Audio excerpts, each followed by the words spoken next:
Hello, Music Multiverse listeners. I'm your host and creator beyond your radio, Mark Kulagowski. Welcome to Album Wars. Once a month, we decree that there will be a war, and May's War 1985. That's right. What a year. Well, we'll talk about that in a second. So what are we doing here? The panelists, they bring 5 albums. If their 5 albums match some of the other people's 5 albums, they get extra points for the albums. And then we have a total of 8 that get to move on. 4 in one section and 4 in the other. In those 4, it's broken 1 through 4 versus 1 through 4. So 1 plays 4, 2 plays 3, and then the brackets combine. And we find out what eventually will be the #1 album from the war. And it doesn't end there. That album that gets selected tonight is a lucky winner. Will go on to the year end of Album Wars. Yes, that's right. Where they'll win absolutely nothing. War of 1985. Yes. Sounds like there was, right? So about the chosen war and the topic and the position of it. Well, what was the biggest thing? I would say Live Aid, July 13th. I watched the show. I need a hands of the panel who watched every minute. There you go. Yeah. Come on, right? Windows was released. Oh, if we only knew where that was going to lead us. This was huge year for bands that were formed in an interesting musical year that Ray, and a couple of other panelists believe that, well, the albums weren't completely bangers. A lot of singles made their impressions last longer. But here's a few bands that made themselves that year. They didn't release albums, but they were bands, and they were making their way. Dream Theater, born in 1985. Fu Manchu, 1985. Guns N' Roses, 1985. Jane's Addiction, L7. Stormtroopers of Death. No, okay. White Zombie, Mike and the Mechanics in 85. All right.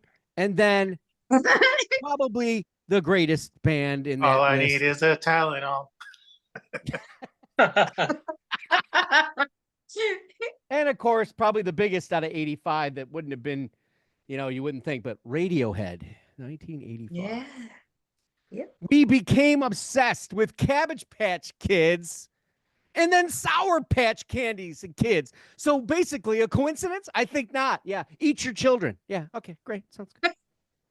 Jazzercise. What kind of crap was that? It was fun. Then we leveled out. We had Back to the Future. Okay. There's a really good movie, right? And of course, for people who like fake stuff, WrestleMania. Yeah. It was the first one, if you believe it or not. Wow. Yeah. And the professional boxing debut of a man who would later chew someone's ear off. Oh, no, really? Yeah, Mike Tyson. Cool. Atari was still hanging in there, but Nintendo was released. So you know what happens then. DNA. Yes, it was used in the first criminal case, and Ray was acquitted. All right. So... However, you're leaving out one of the most epic movies ever that year. Of course, Pee-wee's Big Adventure. Yeah. God, stop it. Stop HBO's it. doing a documentary on him. Yeah. It's really good. So, the most important thing that ever happened in 1985. #2. Yes, the first portable cell phone, which was basically bigger than probably a satellite dish and probably had more power in it than the space shuttle. But the most important thing that was ever created in 1985 was the portable CD player. Thank you. Thank you very much. Tonight on the panel, the first DNA of a criminal case in 1985. Again, he was acquitted of all charges. Ray Geska. Hello, everybody. Meat is murder. So he hired Sam Cooke and went hunting high and low. Aha. Jeff Young. No. Only Jeff Crichton followed me on that one, right? Okay. Maybe. Who's zooming who? Wouldn't she like to know? Susie Q. Yeah. It was 1985, and she was loving every minute of it. Damn, Deb Armitage Hicks Maloney. Is this the Hollywood Squares? He's bringing down the Jan Hammer on this battle. Jeff Crichton. Jan Hammer. No. All right, how's everybody? We're We're okay. good. We're good. You'll live through this. I know. I promise. We're gonna All try. right. I just hope it gets better than any of those musical mentions you just made. It's going to be up to you. Well, I mean, other than Back to the Future, that was like the one highlight of everything you just went. Okay. Don't hold it against me. That's the All right. power of love. All right, let's start it off. Let's let Ray come in to start us off. Am I going through 5 here? You you name your 5 and why, maybe. All right. Well, I started going through this list last week after we got off the Aerosmith show, saying, "Man, 1985." And I emailed you, and I'm like, "Man, it's tough with the albums. I'm so used to singles. I think I was in year number 2 with spinning in the clubs by that point, and we were down at Record Theater buying 45s every other week, and it was like the heart of the second British invasion was just coming out every week. There was some new techno pop band coming out, and at the time they were a lot of fun, but 40 years on, I could do without most of it. But I dug deep, and I was able to come up with a few of them here, and actually came out with 5. Interestingly, like number 5, I know this is not going to be on anybody's list. And all these shows that I've been on with you guys, we've all had the rock edge. We've all talked about rock music. But this album was a debut. It was a soulful album and was by one if not the greatest female soul singer of all time. She was so young in every single song on that album. I think every wedding I did in Almost picked this one. 1985, 86, 87, probably right through till 2000. Every single wedding probably played every track on this album. Produced by Narada Michael Walden. She would go on to have one of the greatest debuts of all time. I'm talking about Miss Whitney Houston. you really think that wouldn't be on somebody else's list, Ray? Really? Well, maybe. Well, hopefully so. I know it's not on Crichton's list. So, You got that right. what a fantastic album. Came out with You Give Good Love and Saving All My Love for You all at once. And of course, the George Benson song, which Yeah. nobody would want to hear the George Benson version ever again after The Greatest Love of All. And it's just so fantastic.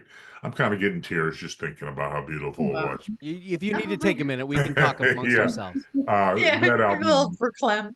that album was just so good, and the follow-up was great too. The first like 2-3 albums of hers were really good, and after that it got to be a little much. By the time I Will Always Love You got here, then it's like, okay, enough already. But then of course you had the Star Spangled Banner at the Bills for Super Bowl, but that's another story. So Whitney Houston's debut in at number 5. Gotcha. I'm going in number 4, and I know this is going to be on a bunch of lists. I'm guessing one of rock's great guitar heroes, no doubt about it. And this album has always been associated with MTV because Sting sang it so well, right? I Want My MTV, and of course it wasn't on. It wasn't a Sting album. Of course, it was Brothers in Arms. He And was Brothers on in Arms by Dire Straits at number 4. Money for Nothing, Walk of Life, and a cut you don't hear as much anymore. It did back in the day, but the one that I really like with just this incredible growing bass beat is So Far Away. It just kind of grew. It just kept playing. As Song the still sounds opening good. track on that album. Yeah. Money for Nothing is, I mean, it hasn't aged as well, but it's still good for people that are younger than me. Think, oh, I love that song. I'd rather go with So Far Away or Walk of Life myself, but we'll put Mark Knopfler and Dire Straits in at number 4. Okay. In at number three, the aforementioned. So by the time 1985 came here, we had just gone through from 1975 through 1983. This band, this three-piece band, had put out so many good albums. By the time 1983 hit, it was complete overkill. You couldn't go anywhere without hearing a song by the Police. I mean, nowhere could you go. Synchronicity was all over the place. Every breath you take, King of Pain, everything. So that came out in 83. Then all of a sudden, the big news, oh my God, the Police are breaking up. It just shocked the music world. I remember it vividly. I was, again, right in the heart of DJing at that point. But 1985, all of a sudden, Sting like releases this solo album. And you start listening to it. I'm like, wow, this is really good. All the stuff that he probably couldn't get Stuart Copeland and Andy Summers to agree to play with him. All of a sudden, he starts these jazz influences in there. If you love somebody, set them free. Fortress Around Your Heart, and then you got the one tune that I love that you never hear anymore. It's Love Is the Seventh Wave. Just I think the rule was they said you can play that, but I'm going to punch you in the face. Yeah. So yes. So all of a sudden, here's Sting, huge solo star, and it was like the beginning of a whole new career for him. So Dream of the Blue Turtles, number three, by Sting. Number two. So this band, guys, next to U2 and REM, I would say this was the best band, and probably my favorite band of the 80s, but this was definitely the best band after those two in the 1980s. And when you think Australia, it doesn't have to be AC/DC, it doesn't have to be Olivia Newton-John, but instead I'm going with In XS. But 1985 rolled around.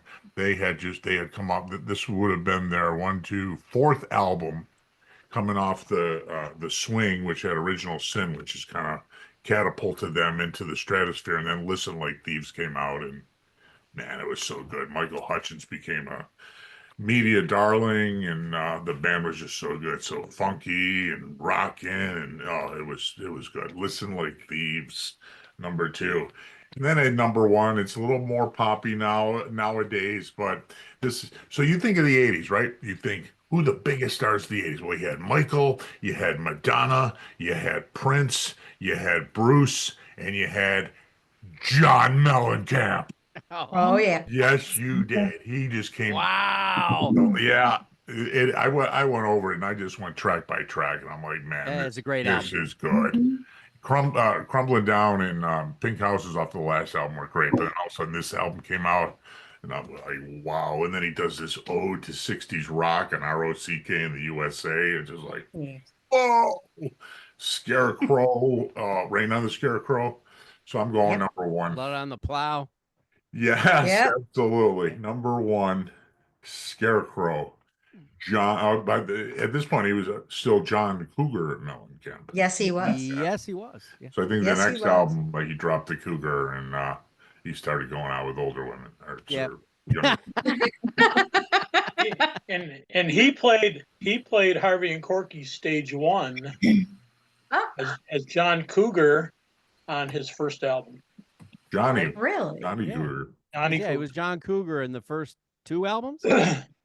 But he was Johnny Cougar, and he played. There was definitely more people at Stage One seeing him at that show than there was the 25 of us that saw U2 open up for Tallis on the night John Lennon was killed. Yeah. Rain on the Scarecrow, Blood on the Plow. Thank you very much. Yeah. Oh yeah. Great picks. Thank Good you, one. Ray. Good job. Thank you. Well, Mr. Young, why don't you follow that up? Well, I'll just get this one out of the way. It's the shirt I'm wearing today. It's a live album. Iron Maiden. Woo-woo. Sixth album after Iron Maiden, Power Slave in '84, and before Somewhere in Time '86. It was recorded at Long Beach Arena and Hammersmith in London.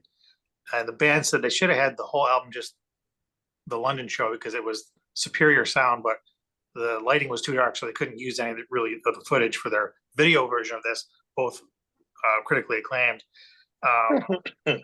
But as far as heavy metal goes,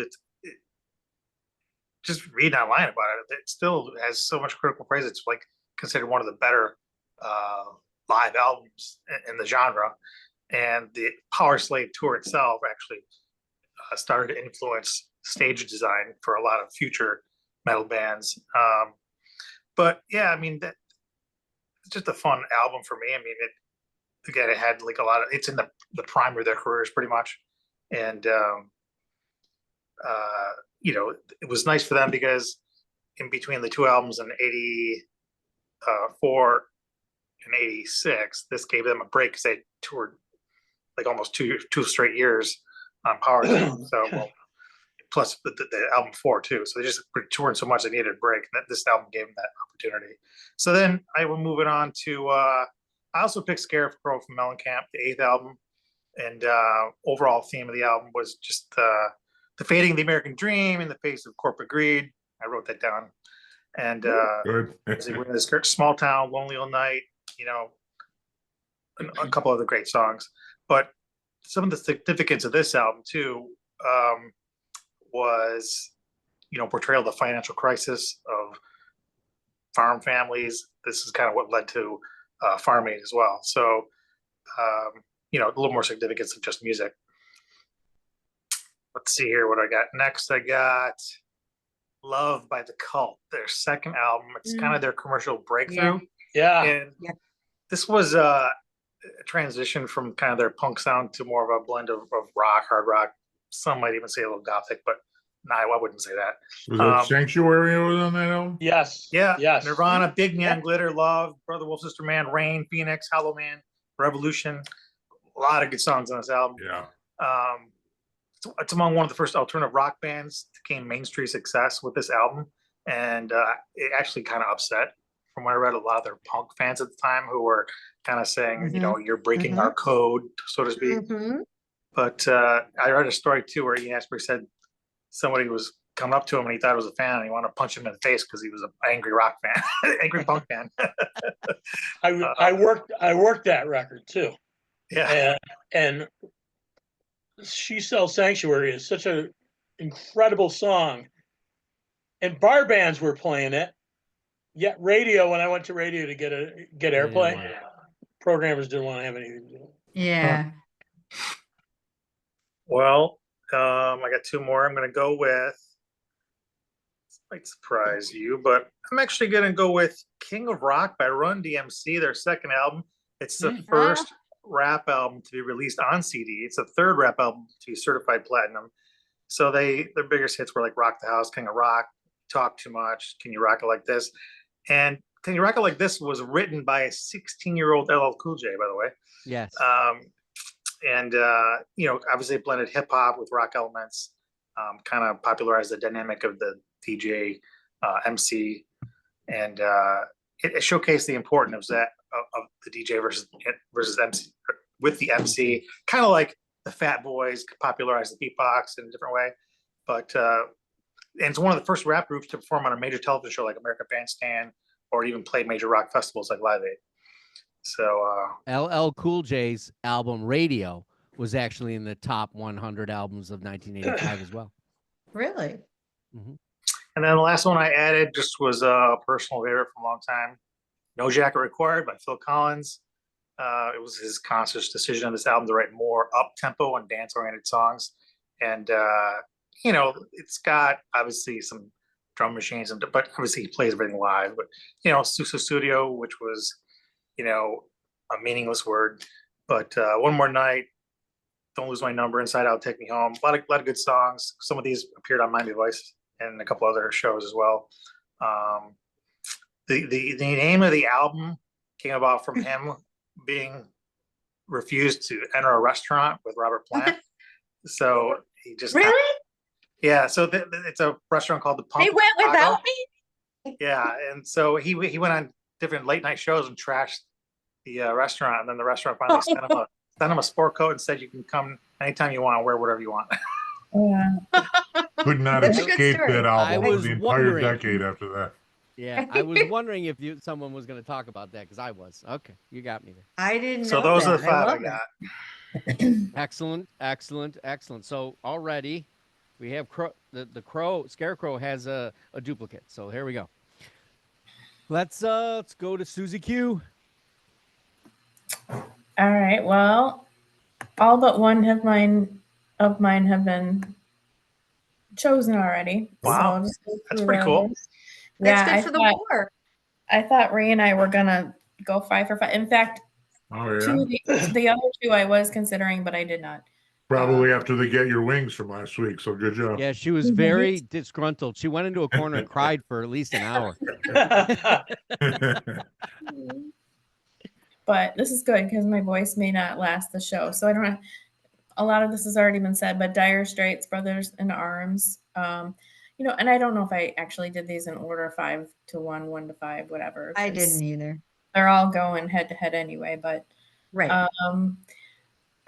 and again, I think Ray kind of said it all, and I agree with him on the song choices. But that one, these are all very nostalgic for me, and that one came out. I heard it on replay a million times when I was in a drum corps on our tour bus, and that I was really cool. The boom boxes were going, and Dire Straits was on, so that was. Were you going to the Elba Onion Festival? I'm sure we did. Garlic festivals, peach festivals. We did all the festivals. There you did. The Onion Festival. Anyway, I have a story about one of those. But the Dream of the Blue Turtles, Sting. Also, Yeah, there you go. I didn't think anybody was going to pick that one, but I think it's a masterpiece. So I'm glad that it got a nod because. I think it's hard for somebody to go solo and really, I don't want to say outshine your band, but he stood his ground and he brought his own sound and he brought so much. And I mean, that was 1985 and he's still out there today. He's still performing on The Voice as a guest star. And so very relevant and influential. And so a couple other songs, Consider Me Gone and Moon Over Bourbon Street. Yeah. But so that was my number 2. Whitney Houston. Same thing. Like it's been so long since she's been with us, but just such an incredible voice. And How Will I Know was another song, Ray. That one, I mean, I can't remember how old I was at that time, but there was a lot of lip syncing going on. Video cameras were coming out around that time, and I remember with one of my friends down the road had one, and we were making our home videos of us. Sing with your hairbrush? Pretty much, yeah, pretty much. So Whitney Houston, yeah, incredible. I don't think there's honestly, she's still like number 1. I don't know. Such an incredible voice. And then Jeff, I went with Phil Collins and Jackie Required. And I was pretty sure that Susu Studio was written just for me. So it does have meaning. But that's a story for another time. Actually, I read that that track was influenced by Prince's 1999. But just with a word that meant nothing. That's what everyone says. But you know what? It was catchy. And everyone here, I guarantee you were singing it at some point in time in the shower, in the car, wherever you were. Yeah. That whole album had like six big singles off of it. I think. Oh, and my last one, I went in a different direction. And I'll be honest, I only know 3 of the songs off this album, but they're 3 powerhouse songs. And I guess they were more poppy and I don't know. I think they're still good today. I went with Tears for Fears, Songs from a Big Chair. Oh, good one, yeah. Shout, Head Over Heels, Everybody Wants to Rule the World. Others Talk. I love it. It was a great album, and it was still listened today. So, yeah. Good job. All right. I'm sure that one will go nowhere, but we've got a lot of duplicates so far. No triplicates. Right? Nope, no trips. Good job. I was gonna pick John Cougar, by the way, and In Excess. I'm so with the In Excess album, so I didn't go with it. It does falter toward the end. I bet you if we did top 10, a lot of duplicates. All right, let's head over to Jeff Crichton and see what he's got. I know he had 3, but the final two were a mystery. Dun, dun, dun. Mm. They still are a mystery. Mystery. Oh Yeah. no. Do I go with what I had listed here 40 years ago? No. Yeah, but I'd like to hear him though. I would love to hear him. We'll be Really? the Yeah, maybe judge. you could list your top 5 from 40 years ago, and let's see if it holds the test. Well, let me do the ones now. All right. Okay. I think I'm gonna go number 5. REM Fables of the Reconstruction. That's what I figured. Yep. Just their third album, and already to this day, Driver 8, classic track. Okay, can't get there from here is another great track off that album. The production was a little murky, but they were starting to come into their own on that record. There was more jingly jangly stuff. There was some folk elements that they would use in later records. And I think it was that album was a growth period from the first to the second to this album. So REM's number 5. Okay. Number 4. Do I choose Sting or do I choose the Mighty Del Fuegos? That's the thought. And I you know what? I'm going to go with what I have here from 40 years ago. Sting was in my top 10, but the Del Fuegos was number 4 with their album Boston Mass. And the Del Fuegos, the Zane brothers, Dan and Warren Zanes. Warren is actually a writer now. He's authored some books now, and Dan, when the Del Fuegos broke up, Dan did a series of children's records, which were really good. And when my daughter was young, I bought her those CDs, and we listened to Dan Zane's children records in the car places. And Dan now does like a folky thing in New York and in New England with his wife, and they're both beautiful people. But the Boston Mass album was raw, rauncous, and it was an album that brought out the animal in me. So, Ooh. Nice. Whoa. Ooh, that's another Hang show. on. I'm What kind of being animal are asterisks you? next to this we're one. going with that as number 4. I'm sure nobody else will have that record. Yeah, I got a feeling. Hey, it happens to me every time we do this. So Number Had it in 3. top 1,000. My top 3 are records that I'm honored to have worked. I'm going to flip flop 2 and 3. I think 3 is going to be Brothers in Arms, which wound up being after Dire Straits performed in Live Aid. That album blew up like sales for us, and Ray's mentioned it. There's so many great songs on that album. Yeah, I think "Twistin' by the Pool" is from that era as well. It was a great record. I loved working it. And I had written down on my notes here from that album, possibly the best album that this band has ever done. And I thought I saw Eric Clapton writing on a wall, "Mark Knopfler is God." Yeah. So that's number 3. Number 2 is wow, what a great record filled with hit singles galore. That's what my notes say from 40 years ago. And it's the Talking Heads' Little Creatures album, okay. which might be a forgotten album from that year, but Yeah, it might shouldn't be. be because it's really good. I mean, they the Heads albums were all different, and this one was really poppy.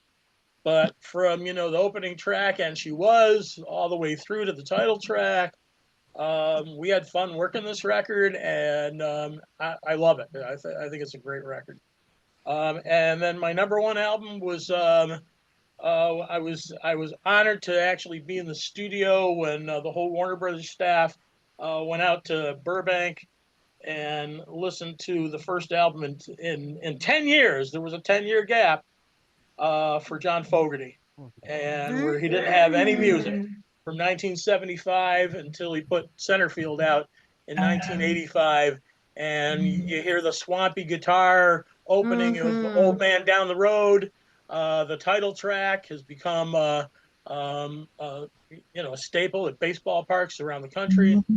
That's good. And then the closing song, Zans Can't Dance, was a great swipe at his old boss, Fantasy Records owner Saul Zantz, who forward he couldn't get the rights to his own songs. Right. So he slammed Zantz on that album, and I love that.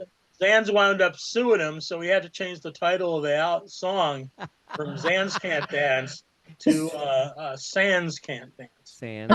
Oh, Yeah, so Touchy Centerfield's number one. Just and for Sue, the other records in my top 10 that year were Pete Townsend, White City, Dog Eat Dog by Joni, Of course. Empire Burlesque by Dylan. Dylan. And then what? Songs from Big Chair? No, Dreams of the Blue Turtle by Dreams of the Sting. Blue. Suzanne Vega's debut album. Yeah, that's a good album. Yeah, she has a new album out this week. Yep. yeah, Yes, she yeah. So those were part of the rest of my top 10. Nice. Nice. All right, Deb. Oh my Let's God. Find out if your 5 stayed. Well, listen, this was hard for me because, you made mention of the CD player, right?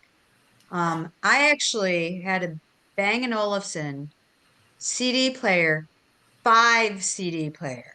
Okay. Now, that was later in life. I had a 1 CD player to begin with, but every single on my list, I had the CD. So I wasn't just thinking about singles. I was listening to the entire album over and over and over again on that newfangled machine. So I don't really have a lot of new things to say because all of my albums have already been introduced here. Oh. So instead of me telling you to look it up, I'm going to tell you to back it up. Okay. So then you can, if you're not sure what I'm talking about, back it up to one of these guys. They already said it. Okay. Wow, you got Boston Mass by the Del Fuegos too? No, I don't have that one, Oh, sir. okay. Except you. So, all right, they're in no particular order. And this was tough. And like I was telling Mark, I had made my list weeks ago and put it in my laptop here, closed it, haven't had my laptop open. And then at work, I made my list and I opened my laptop and I went, oh, they're pretty much different.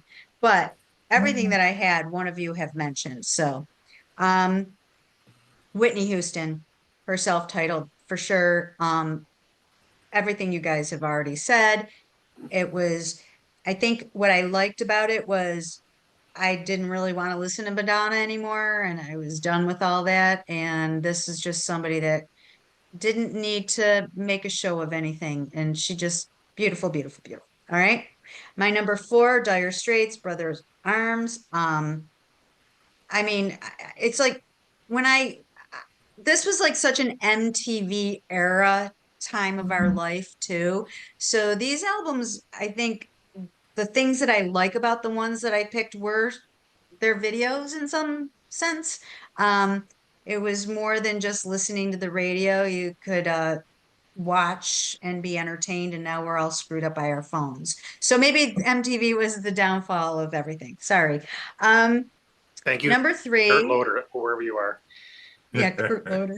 He's watching right now. JJ Jackson. JJ Jackson, yeah. Let's go through Martha. Louise.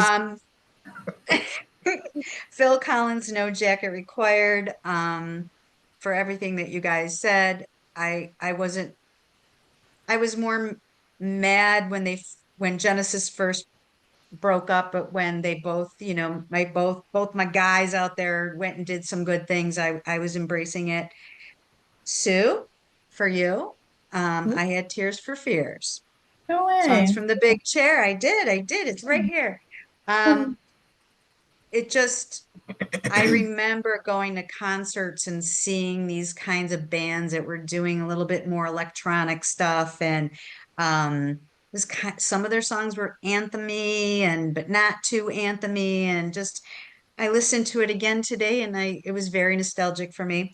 Now, this is where it gets tough for me. I have to go because I looked at both of my original lists, and even though I crossed it off when I sent my list to Mark today, I'm back with it because, you know, 2 is better than 1. So I voted for it twice. It's Mellencamp, Scarecrow for sure. That album actually feels timeless to me. Some of these other albums feel very 1985. I just feel that it's good, folksy, down home, good, salt of the earth music. You know, And that album too, for as much as everyone thinks of Mellencamp's guitar, some really good percussion in that. that's what I was going to say. Really good. Yep. Yep. So those are my 5. And I just wanted to say it was hard for me to keep out this album, but I knew nobody else would even remember it. But it's The Firm. Jimmy The Firm was Page. on my list. Nice. Paul Rogers. Firm was on my list. Paul Rudd. Yeah. I still love that album. So I knew it wouldn't win a war. Nice call. And I'm about winning. This And- is it. This is the truth of this statement. One individual shows up on this list 3 times. And you know, Sting and Peter Gabriel sang backup on No Jacket Required as well. Yes. So I'll start there. My number Wow. 5 is Dream of the Blue Turtles. Sting also shows up on Brothers in Arms and No Yeah. Jacket Required. So, you know, There you talked go. about sought after. Right? Yeah. I also have Brothers in Arms. Okay. It's a fantastic great. record. It was something that some people knew about because of the prior records, but I had no idea who they were until that album came out. And that album is one of the first CDs ever processed and made. So their timing was pretty perfect in all of that. Yeah, So that, exactly. you know, and of course I think you're right about that though, Mark, because I think I knew Sultans of Swing when it came out, like in '79, but I never knew anything they did until Brothers in Arms came out. Yeah, I mean, Was I it think on TV? Brothers in Arms brought me to Sultans and Swing. You know what I mean? It I think brought I me heard the back song, to- but I didn't know who it was. Yeah. Their albums in between those 2 were really good records. Oh my gosh. Yeah. Really good, really good. Making Movies, fantastic record. Mhm. Dire Straits, they never had a bad record until No, they after didn't. Brothers in Arms, it started going down. Yeah. Well, I don't know. I liked was that On Every Street? That's all right. Yeah, I mean, a little bit more subdued, maybe. I don't. But then Yeah. even Knopfler himself is more subdued now too. So Well, Yeah. now he's yeah. Aren't we all? yes, very subdued. All Not right. me. My number 3 is Scarecrow. Okay. I think if we're doing a John Cougar, which we could be doing, that album would be in my top 5 for sure. I'm pretty sure. Mhm. So that's also a repeat. Yeah. Number 2. What happened to my ZZ Top people? My God. Oh, I Afterburner. laughed. I'm like, oh my God. That was a tough follow-up though, man. Coming off. I of understand, but Eliminator. you got it. Eliminator, That's a really Afterburner. good. It's blues. It's rock. It doesn't miss a step from the prior. It's a little less cheesy, to be honest with you. It You just know, wasn't but- one of my favorites. That's all. Yeah, Yeah. I was Loosen alone up. on after. I was alone Slip on after. inside my sleeping bag. Yeah. Yes. Kind of a lame song, but I like Where it. else Yeah, would you was sleep? pretty Damn it! All right, my number 1 is No Jacket Required. I'm a Phillian. It's gonna happen. Yes, It you was- are. It was a foregone Phillian. contusion. That there are certain things of that album that maybe did, but those horns. No one did horns better than Phil. Putting those guys on there. Anyway. True. So there we It are. worked. I did. Whitney Houston fell short, and In Excess was on my list as well. I also thought I'd mention that, you know, it's funny how you're doing this, and one of the greatest blues guitarists of all time. They don't Yes. put his record on there. Soul to Soul. Soul to Yeah. Soul. Yeah. Great record. Yeah. Right. Yeah, And it was I had also that the in first honorable album mention. for 5440. And the Power Station Mhm. came out in '85. Yes, true. yes. Power Station did? Yeah. Oh, Yeah, 5440, that was a great record too. Probably the first Canadian cross in that realm that I heard, I think, at that time. Anyway. Yeah. And All Behind right. the Sun was my last honorable mention from Eric, who came out that year. Oh, yeah, that was, yep. I don't know if was they're even. and Phil was the drummer on that album. Yes, he was. oh my gosh. This Two is like the Kevin Bacon Right. degrees to Oh yeah, I remember the whole Phil Collins '85. Like played both shows at Live Aid, played in Philadelphia, and he played at Wembley. Yeah, on the same day like Yeah. Deion Sanders. Yeah, yeah. crazy. two albums I definitely listened to, but I don't think they're really worthy of the discussion. I'll just mention was Under Lock and Key by Dokken and Invasion of Your Privacy by Rat. I had some songs that got played a lot, but I saw the list and The I album went, itself Jeff is doesn't going to say something about Rat. I thought for sure he would say I something loved about Rat. Rat. That was No, after Round and Round, right? The year later. Yeah. yeah, How about the Dream Academy debut album? true. What was that? Life in a Northern Town, right? Yeah. Oh yeah. That was a cool tune. But I'll tell you what, That's what I of said, the honorable 45. mentions, Centerfield is the only one where I can say, you know what? I missed that. Me I too. missed Yeah, it, me and too. that I is- did too. That is a fantastic I love record. that for Sure sure. is. It's funny too. I think I had the only like rap album. I looked for others. There's nothing that hit me like I gotta have this on. Like I couldn't even like name a second one that I would even think of. Right. Mm. Mark, are you having, is this high mathematics here? So Dad, Well, you sit in your what it office. had to at Tim do is Hortons. there's several of there's four ties at one for the final spot. Okay. And I have to go with how they rank them. So the highest Oh, no. ranking number one, like all on its own, Huh. was someone ranked Okay. theirs at number 2, and that was Listen Like Thieves. So that would be In Excess would be the fourth on the final bracket. Got it. Oh, so that's All what right. you're figuring out. Yep. So now I'm back, and now it'll get easier from here. We're We'll back. talk about Tim Hortons later. Okay. Yes. See if I Okay. remember how I'm doing this right. All right. So, in the first bracket, the number 1 album, the most scored record of the event, is Brothers Straight. Is Brothers in Arms by Dire Straits. That will be the number 1 seed. Mhm. They will face off against Listen Like Thieves by In Excess, which was the lowest seed of the tournament. In the number 2 bracket is Dream of the Blue Turtles by Sting. That will face off against Songs from the Big Chair. Ooh. As we move over to the other bracket, the number 1 seed in the other bracket is No Jacket Required by Phil Collins. It will face off against Centerfield, John Fogerty, as it was the number 1 choice of the said individual with 1 pick. And that did not happen except for that pick. Oh, I forgot. That's how Yeah, you Now- do it. Okay. Number 2, Scarecrow, John Cougar Mellencamp. And he will face off against Whitney Houston. Ooh.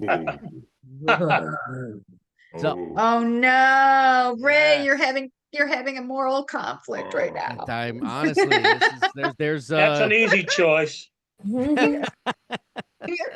For you. all right. So here we Who go. wants to win with the We'll golf? start obviously like we normally do with Yep. 2 versus 3. So we're gonna start Okay. off with Dream of the Blue Turtles facing off against Songs from Big Chair. Ray, what's your vote? I'm going with Sting. Jeff Young, Sting. Sue, Sting. Jeff Crichton, Stein. Deb. Sting, ding, ding, ding, ding, ding. It's a crushing defeat for Yep. Tears for Fears, Thanks but for- that's okay. They're gonna cry about it.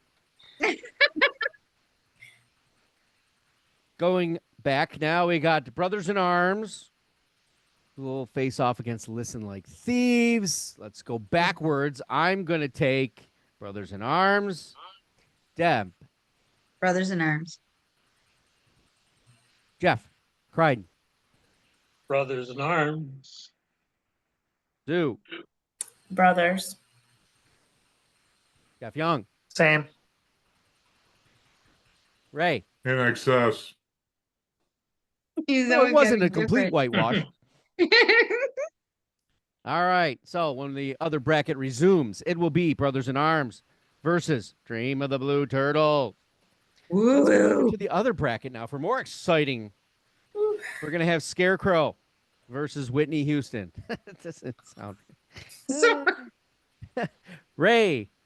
Well, you get to the playoffs and you never know who's going to win, regardless That's of what right. the rank was, right? Yeah. Whatever the rank was. I'm going to pick Whitney. Jeff Young. Oh my gosh. Pass. Yeah. What mother? Hold on. Give up. What mother? Guess I'm gonna go with Del Fuego. Camp. Okay. Sue. Wait, who Jeff go with? Mellencamp. Jeff went with Mellencamp. Yeah. There's no escape for you. This is tough. I'm so sorry. Okay, because I like them both. I gotta stay with Whitney. I just gotta be Okay. loyal to Whitney. It's not wrong. Jeff They're tried. both good. I'm just trying to think who could move on. Mhm. Jeff Crichton? Del Fuegos is better than both of them put together, but I'll go Yes, with. that's probably true, but I have to listen to it now. I'll go with Melonhead. Okay. Deb. Oh God. I have to go with Melonhead too. I'm not partial to female singers, but I mean she is You a could've force to kept be her reckoned with. alive. So Could have Yes. kept her alive. Not partial to one of the best ever, but because I'm so good. Well, I had Scarecrow, so that's what it'll be. Scarecrow will move on. Okay. No Jacket Required versus Centerfield. Obviously, Phil. Deb. Phil. Jeff Crichton. No contest. Fogarty. Sue.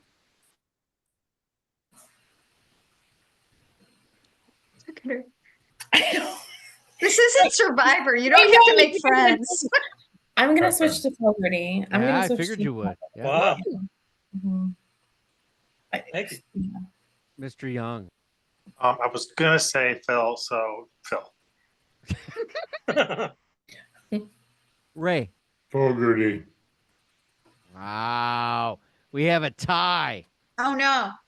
Well, you have Okay. to go with who had the most So- votes to begin with.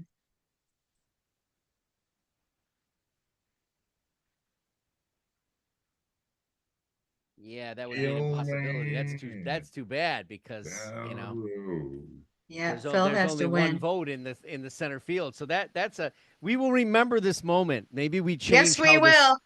you know, We will. We have to put things in order. I didn't do Yeah, that, and I it's a was sad day. But I would say center field gave it a really good fight from having only one vote. exactly. Yes, and I in honor of that, we will wind up using that album for today for tomorrow.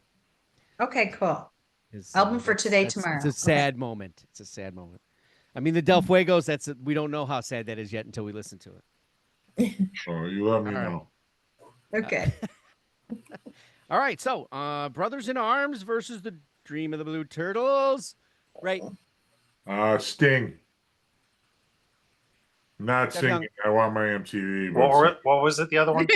Brothers in Arms, Dream of the Blue Turtles. So Oh. Dire Straits, Sting. I know. Actually, no, it has to be the album. You can't go people. It's got to the album. What? Right. We know. I think I'm gonna go Dire Straits on that one. All right. Sue. as he sits back. He is having a hard time tonight. Oh, Just like the I pilot of the mean, plane. Yeah. We Like got Sophie's Choice. My I mean, God, you're not. that was such a that was such an incredible album for Dire Straits. And Sting had so many other, but that was his debut solo. I gotta go with Sting. Okay. I don't know. Because I go the with Russians Sting. love I'm their going with Sting. children too.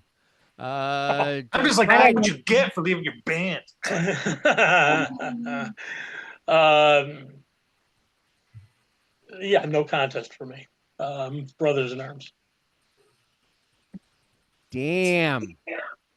Same. No wonder. Brothers in And Arms. I don't know, when I listened to that album again this week, it's just so, it just evokes a lot of more memories in the place. So that's why I'm going with them.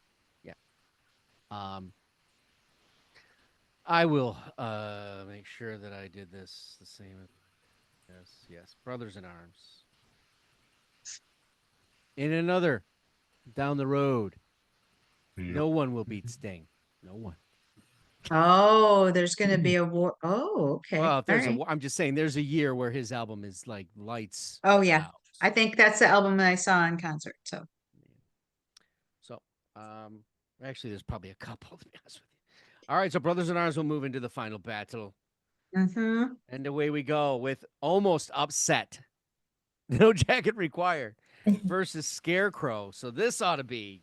Oh, So I obviously am going with Phil Collins. Damn. I am too. Phil Okay. Collins. Senior Crichton. I did the Del Fuego senior thing. Get that? Yeah, How many mentions are they gonna get? lot. Yeah, another one. Because that album's better than both those albums combined. Again, Talk but slut. Talk But- slut. I'll go with the debut album from Lone Justice instead. There's another mention. How about Rain Dogs by Tom Waits? No. Bring it in, Crichton. Bring it in. It's past my Eeny, meeny, bedtime. miny, mo. I would actually choose neither, but I'll choose Melonhead. Okay. So right now, 2-1 to Sue. Well, since Melonhead took mine out, I'm gonna go with Melonhead. Wow. How times have changed. Mhm. Mr. Young. Stick with the spirit of the 80s and stay with Phil. Okay. Ray, you will be you can Ah. Well, I was could be a born deciding in a factor here. small town. Jackie Oh, no. Shangri-La's young rascals, they were rocking. He's Spotlight and Martha Reeves, and don't forget James Brown. oh man. Blood on the Scarecrow. Oh my God. Karaoke. Here That's we the go. thing, yeah, it's almost like a pop album versus a rock album, you know? Yeah. Scarecrow, baby. So based True. on the votes, 1, 2, 3, that's fine. It's tied, isn't it? Yes, it's tied, but all right. So number one mentioned Scarecrow. Yes. 3 and 3. Susie 2, 4. It would be No Jacket Required by 1 point. Wow. That's it. Sue had it as a Oh. number 2, and Yeah. actually 2 points because Jeff Young had it at his number 4. Okay. So when you guys say they're in no particular order, they are in a particular order. And now I will always remember. Yes, stick with it. Could this have changed things? You know. Yes. And Jeff Crichton was so upset he left the trip. Oh no. We lost him. I lost him. Well, we'll make sure he gets. I'm sure He's gonna- out taking a swim. Yes. All right, so He's we going, have. He's he back. broke up with us. He's going to go solo. He's He going had- solo. He still has dial-up. No, I don't. It said it turned off because of overheating. Says your bot. Get turned off from too many Del Fuego mentions. Too many- Yes. Yes.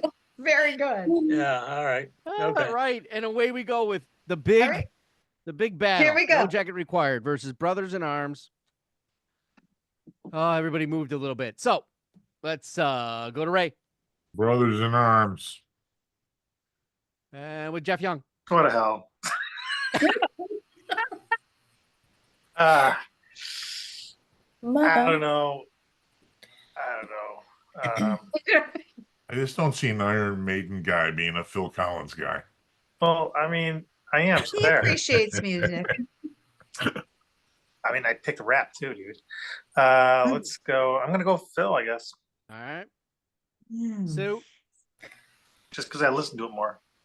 I'm gonna go Brothers. Ooh. To Crichton. Brothers in Arms. That ain't. Damn. Ditto. Brothers. I actually would Yep. like these two artists to collaborate personally. Brothers. Wow. Yeah. Well, you know, he asked Phil to do "I Want My MTV" first, and Phil. did He did. No. Hey, Messing I with already you. got it. I'm on it every day, every hour. So by a a wide margin, actually, 4 votes to 2, it's Brothers in Arms for the Battle of Yay. 1985. Kind of had that feeling. It is a wonderful, fantastic record. But did we mention Jeff? You're up there. Yeah, What? I thought he was going to say Del Fuegos, but he didn't. He said he's tired. I didn't know that was a cue. I was trying to cue you up, but that's okay. Okay. You gotta practice better. It's late. All right. So we're on the web at beyondyourradio.com, Facebook, Twitter, Instagram, YouTube, of course, articles, videos, podcasts. Well, I'll get there. It's all about music, albums, bands, artists, anything we can get our hands on. Go Beyond Your Radio with us, a real music appreciation channel. And now, the panelists. The next album war decree is What? in the year 2000. Oh, Really? Nobody remembers that little line from I late do. night television? Sue remembers. No. Conan O'Brien. So it'll be 2000. Okay. Go ahead. Thanks for Make watching. Millennium. Happy listening.